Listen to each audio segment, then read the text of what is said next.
I got a slight bone to pick. I don't know what it is today, but today's videos are coming out like rants. I noticed this trend starting to happen again, and I'm wondering why it's happening again.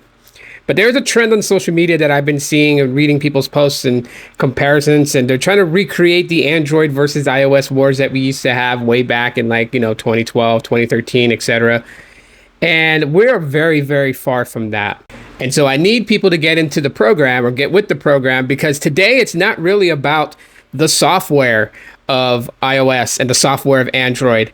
Today, what makes people decide which they go with is based upon the ecosystem that they've already immersed themselves with. I mean, literally, if you have like Apple products all over your house, in your pocket, in your car, then odds off chances you pretty much are going to go and buy an iPhone.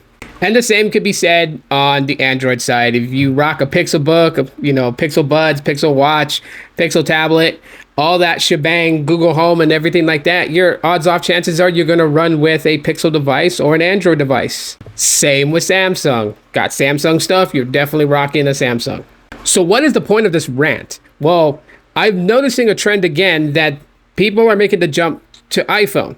There's nothing wrong with that. Believe you me, okay? For one geek to another, there's nothing wrong with jumping ship and trying something new, something different. I actually encourage it.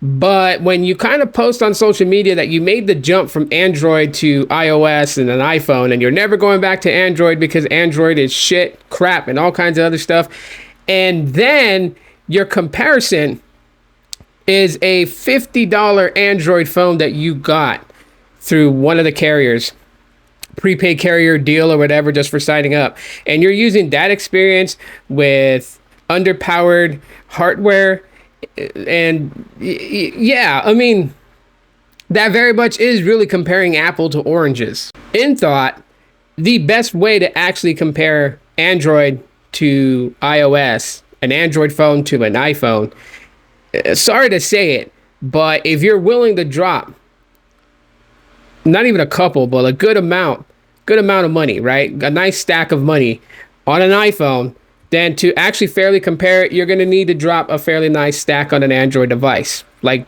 the Google Pixel flagships are good ones to really kind of like get a feel for what Android is.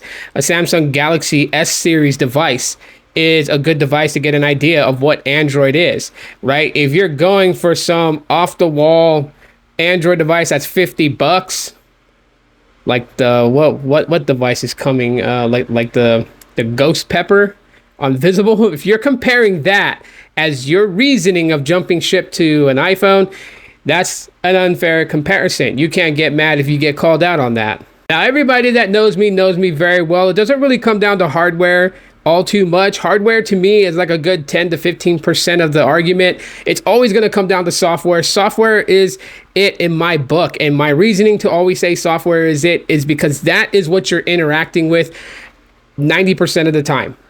10% of it is hardware, like touching the power button or the volume button, but everything else is done on the software. The software is where it's really at. That's where you're focused on the software. Everything you do is software. So software, in my opinion, is the biggest part of any user experience by far. And I still stick to my guns on that. And with that, I'll leave you to your thoughts.